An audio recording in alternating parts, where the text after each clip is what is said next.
Vamos a ir al libro de Romanos.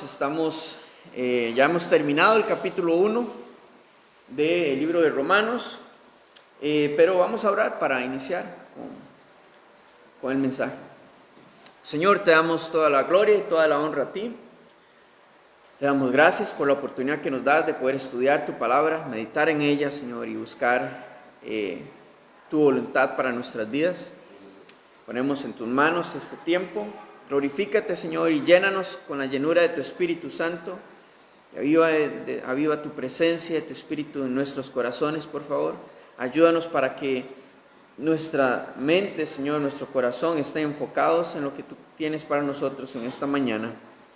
Y ayúdanos, Señor, con el orgullo, con la altivez, Señor, si es que hay en nuestros corazones, ¿o qué, Señor? Con los pensamientos preconcebidos de que yo ya he leído esta parte acerca de Romanos, o ya sé lo que dice. Ayúdanos, Señor, para ser enseñables, Señor Jesús, ser moldeables, y lo que tú tienes para nosotros en esta mañana, Señor, que sea la obra de tu Espíritu Santo en nuestros corazones, por favor. Trae transformación y un renuevo a nuestras vidas. Te lo pedimos en el nombre del Señor Jesucristo. Amén y amén. Muy bien, el capítulo 1 ya lo hemos terminado. La semana anterior terminamos con este capítulo. En ese capítulo, en resumidas cuentas, Pablo se ha introducido a la iglesia en Roma. Nadie lo conocía porque primero él nunca había ido a Roma.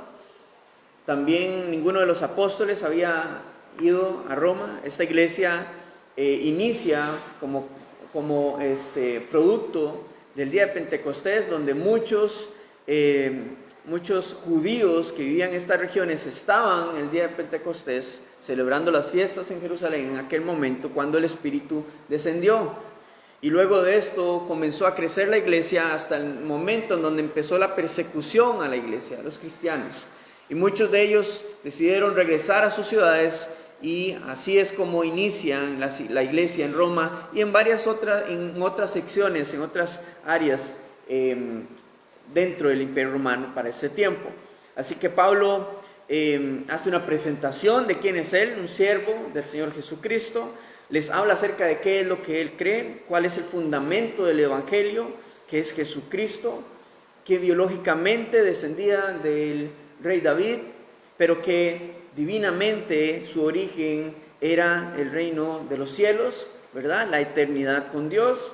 Así que él les mostraba que Jesucristo fue propiamente 100% hombre, 100% Dios, ¿verdad? Luego de esto les expresa el deseo de querer ir y estar con ellos, su deseo de viajar a Roma. Recordemos que esta carta él la escribe durante su tercer viaje, mientras está en la ciudad de Corinto.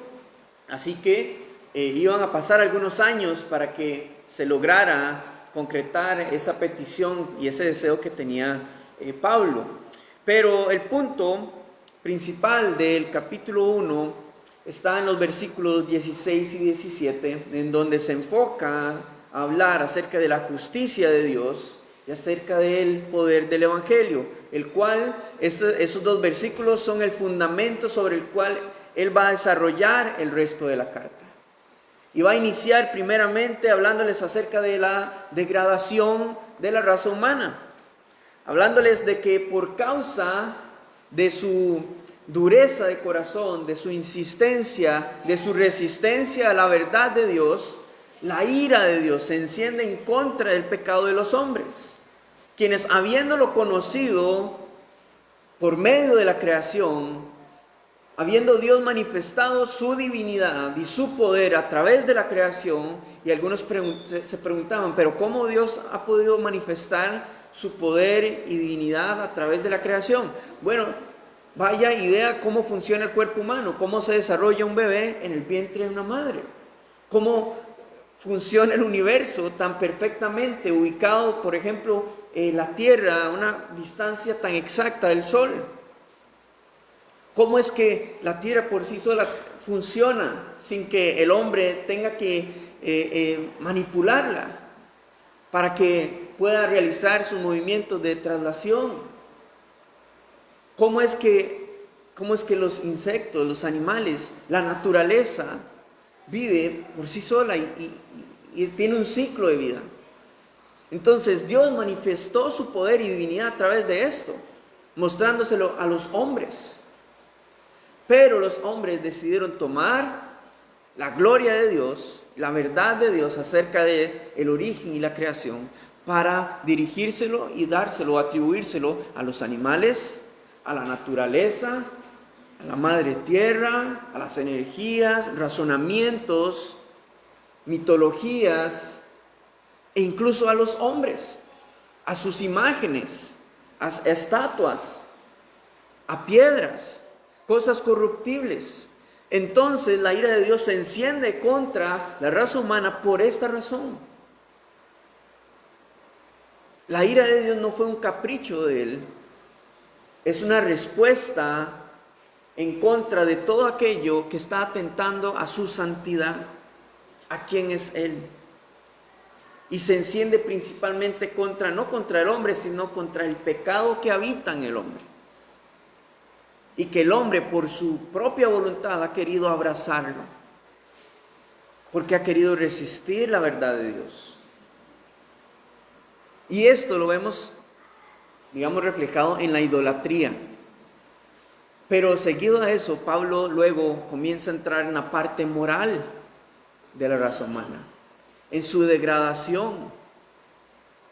Cuando vimos que a partir del versículo 26 hasta el versículo 32, Pablo comienza a hablarles acerca de que tanto el hombre como la mujer, biológicamente hablando, Dios los había diseñado con un orden natural para que fuesen compatibles entre ellos. Pero por causa del pecado inmoral en la raza humana, comenzaron a tomar decisiones de ir mujer con mujer, hombre con hombre, haciendo cosas vergonzosas. Eso es lo que dice la palabra. Pero esas cosas vergonzosas no es que sean vergonzosas al estándar de la raza humana, sino vergonzosas delante de Dios. Porque respecto a la vergüenza, cada quien tiene su perspectiva, pero el estándar lo tiene Dios, quien los ha hecho con un diseño completamente original y que tiene un propósito, pero el hombre, la humanidad lo ha alterado completamente por causa del pecado. Y sus corazones se han resistido ante la verdad de Dios, porque la verdad de Dios es que la paga del pecado es muerte. Y entonces han desplazado el pecado hacia un lado para tratar de ablandar la culpa de su conciencia moral, tratando de que todos aprueben sus prácticas. Y ahora Pablo habla solamente, en parte, acerca del pecado moral a nivel de la sexualidad. Pero la verdad es que esto abarca aún más áreas morales. Y es lo que Pablo va a tocar a partir del versículo 2.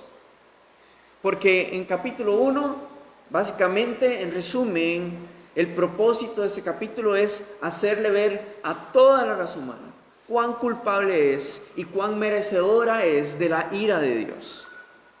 Y eso nos involucra y nos incluye a usted y a mí. Somos culpables, no merecemos su perdón por causa del pecado que habita en nosotros. Y el pecado que hace la otra persona no me hace a mí más que ellos. Porque hay debilidades que incluso para todos nosotros que hemos venido a Cristo, hay debilidades con las que luchamos diariamente. Debilidades que nos llevan al pecado. La tentación no se ha acabado, porque vivimos en un cuerpo corruptible. Y es hacia donde Pablo se está dirigiendo en este segundo capítulo. Todos somos culpables, todos merecemos la ira de Dios. Por eso todos necesitan de un Salvador. Ese es el propósito. Versículos 16 y 17 del capítulo 1, Pablo les habla muy claro. No me avergüenzo del Evangelio porque es poder de Dios para salvación a todo aquel que cree. Al judío primeramente y también al griego. Y después de esto, les dice, porque a través del Evangelio la justicia de Dios se ha manifestado. Y el Evangelio, ¿quién es el representante? ¿Quién es el eje central del Evangelio? Jesucristo. Él es el poder de Dios para salvación a todo aquel que cree en Él. Y esas son las buenas noticias. Que en Él se manifiesta un aspecto de la justicia de Dios, la cual es su misericordia. Y esas son las buenas noticias. Por eso Pablo después comienza a dar las malas noticias, para que logremos comprender y apreciar las buenas noticias de salvación. ¿Cuánto lo necesitamos todos? Entonces, con esta introducción y poniéndonos un poco más al hilo, vamos a iniciar ahora a ver la culpa inexcusable del hombre. No hay excusa. Todos somos culpables. Pablo ahora va a dar un giro de haber hablado a lo general, va a ir un poco más a lo específico. Y vamos a ver qué tan específico es.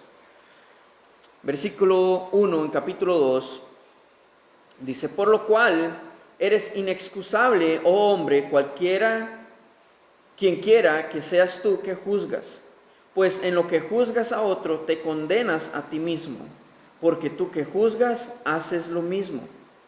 Mas sabemos que el juicio de Dios contra los que practican tales cosas es según verdad. Según el contexto que estamos viendo acá, Pablo está hablándole, ¿sabe a quién? A aquellos que tenían un estándar moral muy alto, intachable, más que los demás. ¿Y quiénes eran? Jesús los confrontó una y otra vez en los evangelios. Y ahorita vamos a ver algunos ejemplos. ¿Quiénes eran? Los judíos, los fariseos, quienes tenían un estándar moral más que los demás. Señalaban el pecado y los errores de los demás, los errores del pueblo, y ponían cargas y más leyes sobre los hombros del pueblo, pero ellos estaban muertos en pecado por dentro. Y cuando lo aplicamos a nuestras vidas, lo que nos está diciendo acá el versículo 1 es que no hay excusa quien quiera que tú seas. Tú no te vas a salir del canasto del juicio de Dios. Todos vamos a pasar delante de Dios, frente a Él, por un juicio, por un justo juicio. Y lo que menciona Pablo acá, respecto a tú que juzgas, pues en lo que juzgas a otro te condenas a ti mismo, se está refiriendo a que con la conciencia con la que usted está juzgando, está señalando a los demás, es con esa misma conciencia de pecado que usted tiene que primero mirar hacia su corazón. Porque dejémonos de cosas, el ser humano es experto en ver y juzgar lo de los demás, pero no lo suyo propio. Muchas veces juzga al que se le manifestó su pecado, al que lo realizó y lo concretó, pero solo por el hecho de que usted no lo haya concretado, que usted no haya tenido malos pensamientos, malos sentimientos hacia otra persona, eso no quiere decir que usted no haya pecado. Usted está consciente de que eso no está bien delante de Dios. Es muy fácil cuando dos personas se están agarrando en la calle a golpes y juzgarlos. Pero ¿por qué no tienen paciencia? ¿Por qué no se calman? Pero cuando te has encontrado una situación de que tu ira y el enojo comienzan a tomar control de usted, de sus pensamientos, ahí es donde verdaderamente necesitamos ese sentido de conciencia moral. De que, ok, sí, tengo que calmarme, tranquilizarme, etc. Pero no, muchas veces es impulsivamente lo primero que vamos a hacer, una reacción violenta.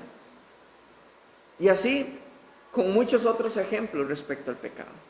Pero lo que Pablo les está diciendo acá es que, porque tú que juzgas, haces lo mismo. Solo que no siempre lo manifiestas, muchas veces es en tu interior. Versículo 2. Mas sabemos que el juicio de Dios contra los que practican tales cosas es según verdad. ¿Cuál verdad? La verdad de Dios. Ese es el estándar. La conciencia del hombre no es el estándar que tenemos que tener para juzgar a otros o para ver el error de los demás, sino que es el estándar de Dios. ¿Y quién está en ese estándar de la verdad de Dios? Nadie, solo Él, su Hijo Jesús. Y es a través de Él que Él va a juzgar a todos. Y los únicos que van a verse librados de este juicio y de recibir la ira de Dios y la condenación son todos aquellos que han puesto su fe en Cristo Jesús, porque solamente Él los puede justificar. Solamente Él. Y saben, para librarnos un poco más de la carga, usted y yo no fuimos creados para juzgar a nadie. Por más que vengamos a la iglesia y por más que tengamos una relación súper cercana con el Señor, no hemos sido creados para juzgar a los demás. Esto no quiere decir que vaya a aplaudir el pecado y que vaya a aprobar el pecado de los demás. Y más aún viendo lo que hablaba el capítulo anterior. Pero lo que quiere dar a entender, hacia donde nos está llevando el capítulo 2, es de que primero debemos ver nuestro corazón. Y en amor y en misericordia, luego poder ver cómo ayudar y caminar con la otra persona que está consumida en el pecado para que pueda ser restaurada por el Señor. Incluso ni por nosotros. Versículo 3. ¿Y piensas esto, oh hombre, tú que juzgas a los que tal hacen y haces lo mismo, que tú escaparás del juicio de Dios? Vean la pregunta de Pablo hacia los judíos. Y esto no solamente los judíos tradicionalistas, está hablando a los judeocristianos también. Porque recuerden que los judeocristianos aún practicaban muchas cosas de su cultura. Y al estar en tierras gentiles, ellos estaban adoptando a los gentiles y los estaban guiando a que cumplieran con muchas de las tradiciones del pueblo judío, principalmente la circuncisión.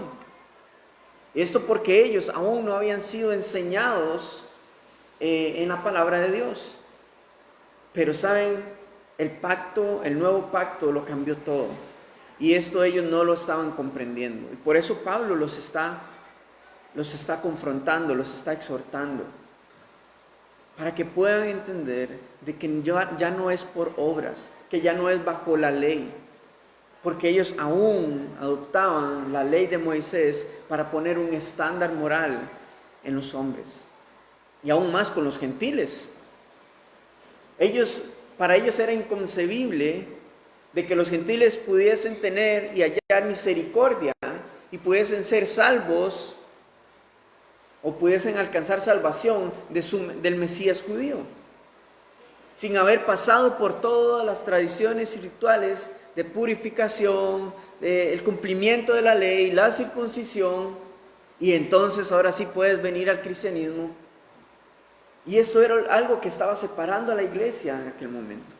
Así que Pablo está ubicando, está poniendo los fundamentos. Todos son culpables. Ahora, más específicamente, ustedes que juzgan según su etnia, según su descendencia, ustedes hacen lo mismo.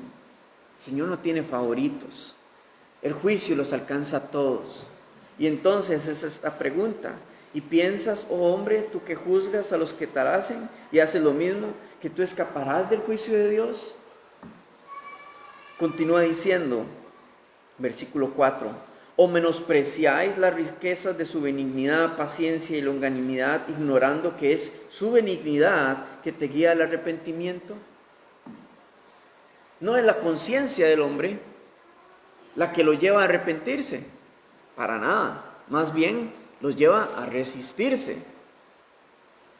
Porque la conciencia, de nuevo, moral del hombre, tiene una perspectiva conforme a lo que quiera creer, a lo que quiera vivir, y si se resiste a escuchar la verdad, él ya tiene su propia verdad y no va a recibir ninguna otra. Y cuando eso sucede, es como estar menospreciando la riqueza de la bondad de Dios, que es la que nos guía al arrepentimiento.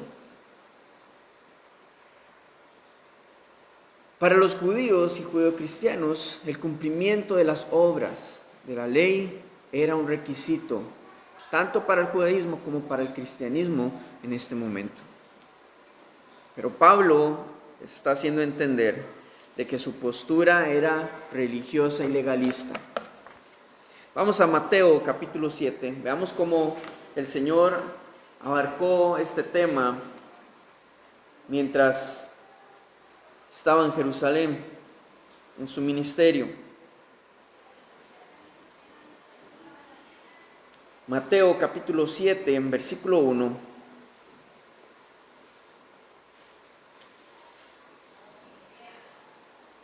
Dice: no juzguéis para que no seáis juzgados, porque con el juicio con que juzgáis, seréis juzgados, y con la medida con que medís, os será medido.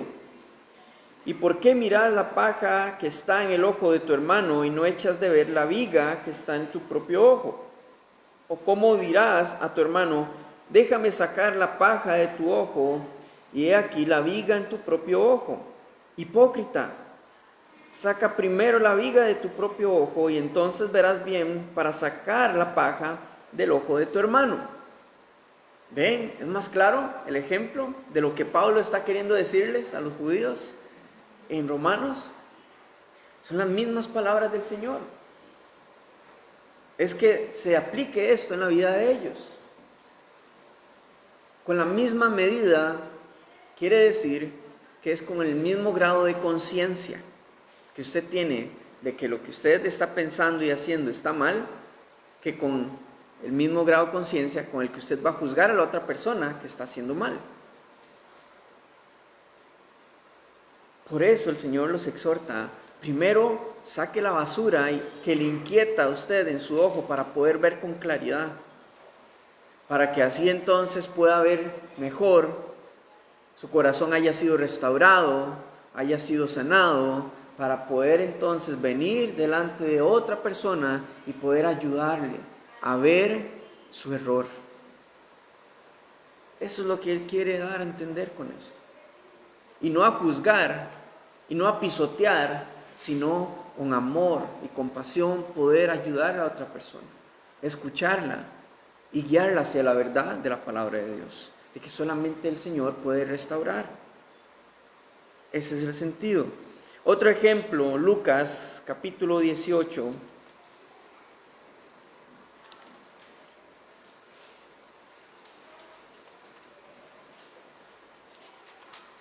Lucas capítulo 18.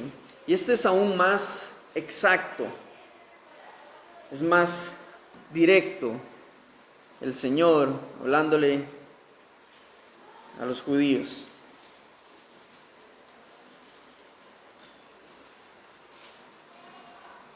Lucas capítulo 18, versículo 9.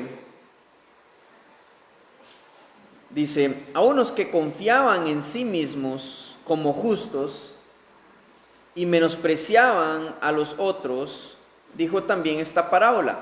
Con solamente este primer versículo ya nos damos cuenta que realmente es lo que Pablo está queriendo dar a entender en el capítulo 2 de Romanos. A unos que confiaban en sí mismos como justos, menospreciaban a los otros, dijo también esta parábola.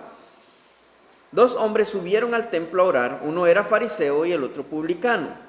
El fariseo, puesto en pie, oraba consigo mismo de esta manera: Dios, te doy gracias porque no soy como los otros hombres, ladrones, injustos, adúlteros, ni aun como este publicano. Ayuno 2 veces a la semana, doy diezmos de todo lo que gano. Mas el publicano, estando lejos, no quería ni aún alzar los ojos al cielo, sino que se golpeaba el pecho diciendo: Dios, sé propicio a mi pecador. Esto es reconociendo que él es pecador. Os digo que éste descendió a su casa justificado antes que el otro, porque cualquiera que se enaltece será humillado, y el que se humilla será enaltecido. Qué ejemplo más exacto, ¿verdad?, a lo que estamos leyendo en Romanos capítulo 2. Esto a los judíos, pero ¿sabe? Hoy podemos aplicarlo a la iglesia.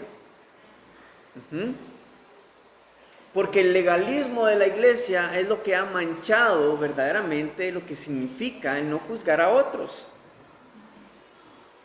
Muchas veces el cristiano legalista se ha olvidado de que él mismo es pecador y que no es merecedor del perdón de Dios, no es merecedor de la gracia de parte del Señor.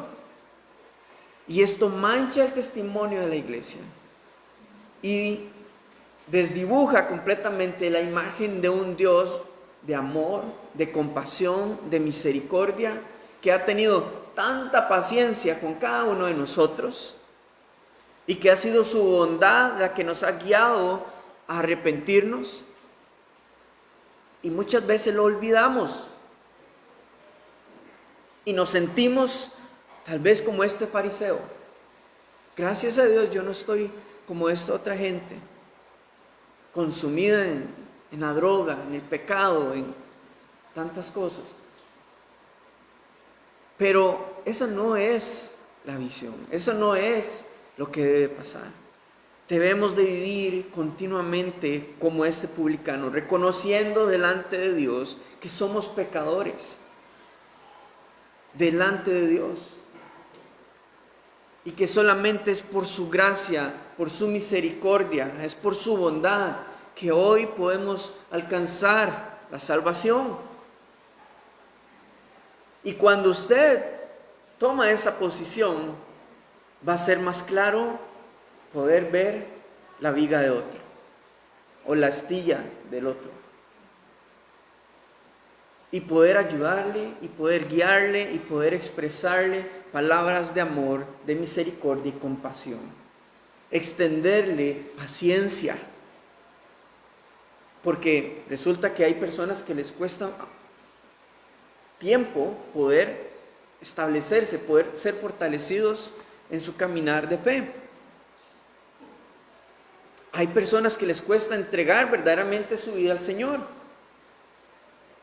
Y así como el Señor ha extendido paciencia, gracia y misericordia con usted, esto mismo debemos extender a otros. No aplaudir ni aprobar su pecado, pero sí comprender su estado y comprender de que todo es un proceso, que al fin y al cabo usted está haciendo su parte, que es extender gracia, misericordia, paciencia y exponerlo a la verdad de Dios. Y la obra la va a hacer el Señor, quien va a guiar el corazón de esta persona al arrepentimiento. Y esta palabra arrepentimiento es la palabra griega metanoia, que se refiere a un cambio de mentalidad respecto al pecado con Dios. Es comprender que el pecado va en contra de la santidad de Dios. Y cuando comprende esto la persona, entonces reconoce que su vida necesita una transformación de Dios. Y ahí es donde entra la mano del Señor a traer salvación, a traer purificación en nuestras vidas.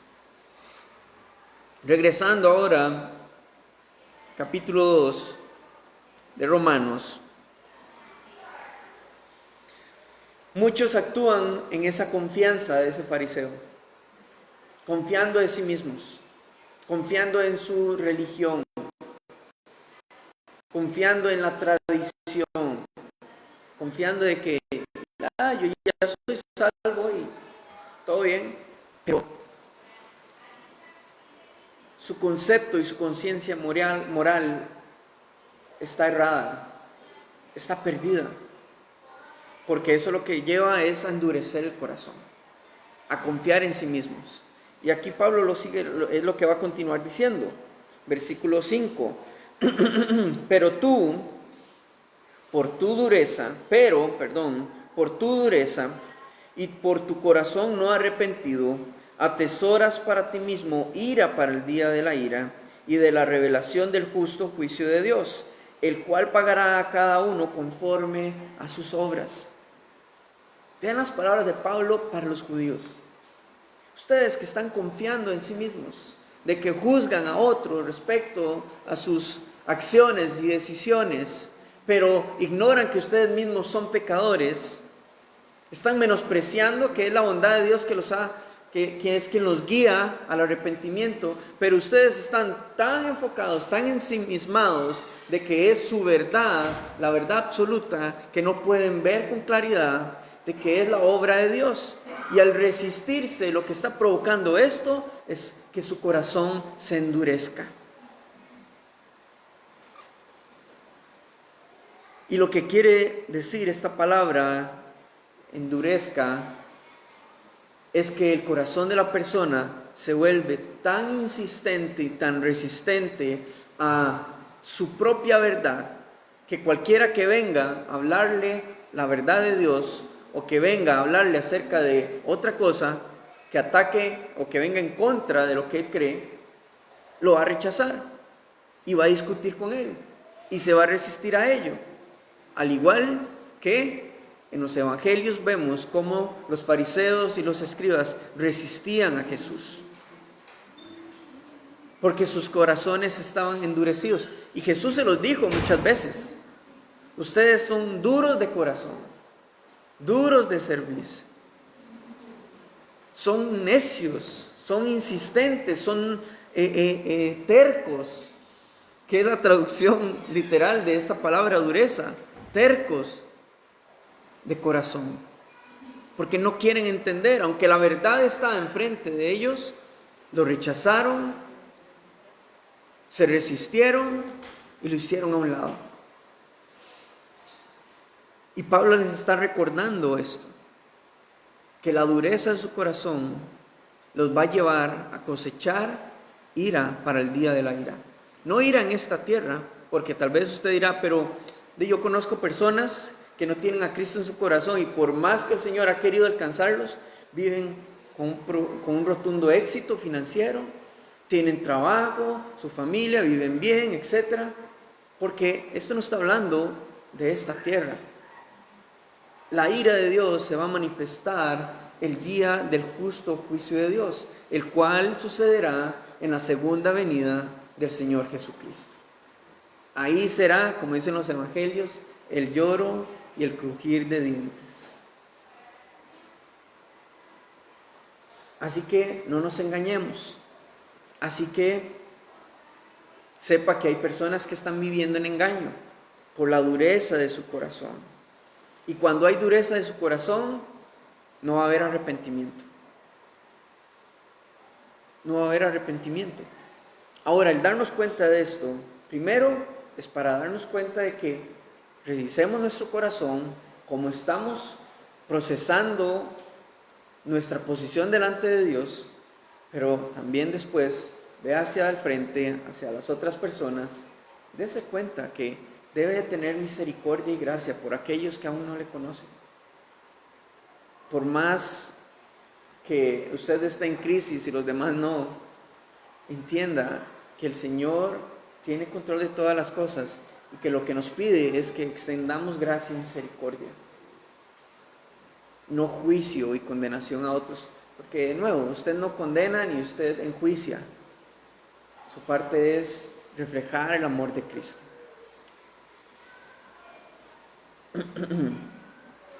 Versículo 6 dice, el cual pagará a cada uno conforme a sus obras. Y entonces viene una lista de cuáles obras, cuál va a ser la paga que el Señor va a dar.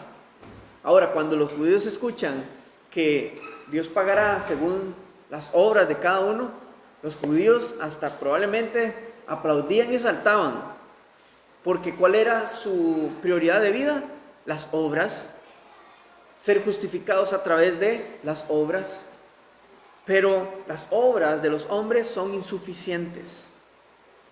Ahora vamos a continuar leyendo. Entonces les dice, versículo 7, vida eterna a los que, perseverando en hacer bien, buscan gloria y honra e inmortalidad. Esto es lo que alcanzan aquellos, no por sus obras en su capacidad humana, no. Porque ¿quién es el único por quien podemos tener vida eterna? Jesucristo. Así que son obras de arrepentimiento. Cuando hacemos obras de arrepentimiento, o sea, de transformación en nuestra mente y en nuestro corazón, reconociendo que somos pecadores, que somos indignos y que solamente a través de Jesús podemos tener salvación para ser justificados, entonces el Señor, el día de su justo juicio, va a pagar con vida eterna a los que perseverando en bien hacer, buscan gloria, honra e inmortalidad. Porque solamente es a través de Jesús, solo a través de Él. Pablo no se está contradiciendo respecto a las obras, de que la salvación sea por obras. No, es por fe, es por gracia. Pero lo que sí somos capaces, todos los hombres, en nuestra capacidad humana de recibir y de generar. Versículo siguiente, versículo 8. Pero ira y enojo a los que son contenciosos y no obedecen a la verdad, sino que obedecen a la injusticia. Eso sí somos capaces de recibir. Eso sí somos capaces de hacer. Ser desobedientes, injustos, contenciosos. El hombre por naturaleza puede hacer eso, porque es la naturaleza de su pecado. Pero lo que va a recibir será ira y enojo el día del juicio. Y no solamente eso, vamos a ver qué más. Versículo 9. Tribulación y angustia sobre todo ser humano que hace lo malo, el judío primeramente y también el griego. Versículo 10. Pablo termina esta idea nuevamente hablando acerca de ese galardón que va a ser premiado a aquellos que hacen buenas obras. Obras de arrepentimiento, poniendo su fe en Cristo. Versículo 10, pero gloria y honra y paz a todo el que hace lo bueno. No lo bueno en su capacidad, sino lo bueno conforme a la dirección del Señor, conforme al estándar de Dios. Al judío primeramente y también al griego, porque no hay acepción de personas para con Dios. El judío, si usted se da cuenta, es el primero en la lista. El pueblo de Dios es el primero en la lista. Recibió la promesa, recibe el evangelio primeramente. Recuerden, Pablo lo primero que visitaba en cada ciudad era las sinagogas para recibir el evangelio. Pero también el día del juicio serán los primeros en ser juzgados y en recibir su paga. Pero también todos los demás. Entonces, como termina Pablo en versículo 11 diciendo, no hay excepción de personas para con Dios. Él no tiene favoritos ni en esta tierra ni en el día del juicio. Su favorito es su Hijo, el único que puede justificarnos delante de Él. Así que piénselo 2 veces antes de juzgar a los demás. Medite en su corazón antes de señalar los errores de los demás, antes de hacer leña del árbol caído, del hermano que ha caído. Revise primero su corazón, póngalo en orden delante de Dios y luego permita que el Señor lo use y la use para restaurar a la otra persona, para extender misericordia y gracia, porque no merecemos nada, hermanos. Recordemos eso siempre, no merecemos nada. Si usted se pone a hacer memoria de la paciencia que Dios ha tenido con usted, ¿por qué no extenderla a los demás? Cuesta, sí, pero no es en nuestras fuerzas. es con la fuerza del Señor, con la convicción de su Espíritu. Así que yo los animo a que si tienen argumentos, los dejen a un lado, porque no hay ningún argumento que nos pueda justificar delante del Señor. Es que yo pequé porque esto, no, es que yo no sabía, o es que probablemente la palabra de Dios, como fue escrita en un tiempo antiguo, era otro contexto, era otro ambiente, era otra idea. Ahora ha evolucionado. Eso es lo que ahora muchas personas están haciendo y quieren vivir de esa manera para que su pecado sea aprobado. Están tergiversando, están manipulando la verdad de Dios. Pero volvamos a la esencia de lo que dice su verdad. Mantengámonos ahí perseverantes. Mantengámonos ahí, no hay excusa. La verdad de Dios es clara. Y para terminar, 1 Timoteo, versículo 1.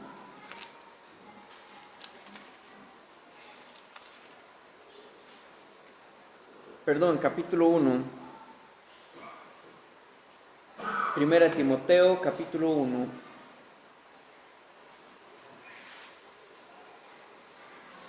Versículo 15.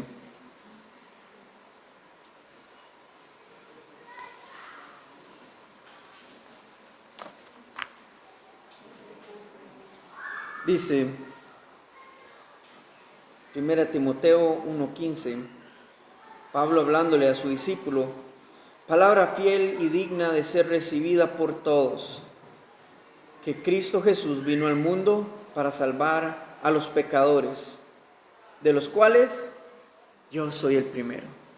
Pablo se lo está diciendo al final de su ministerio, sabiendo de que posiblemente pronto iba a morir. Pablo diciendo: yo soy el primero de los pecadores. Y es la manera en la que cada uno de nosotros debemos de vivir, reconociendo de que todos somos condenados, pero que solamente en Cristo Jesús tenemos salvación. Pero aún así, yo sigo siendo el primero de los pecadores. Sospeche primero de usted mismo y luego sospeche de los demás. Y esto aplíquelo incluso hasta en su matrimonio. Antes de señalar y gritar al cónyuge, examine primero su corazón, sospeche primero de cuál es su pecado, si es de ira, contienda o de orgullo, y después extendamos gracia y paciencia hacia los demás, hacia la otra persona. Esto nos va a ayudar para la solución de conflictos y habrá paz en la casa.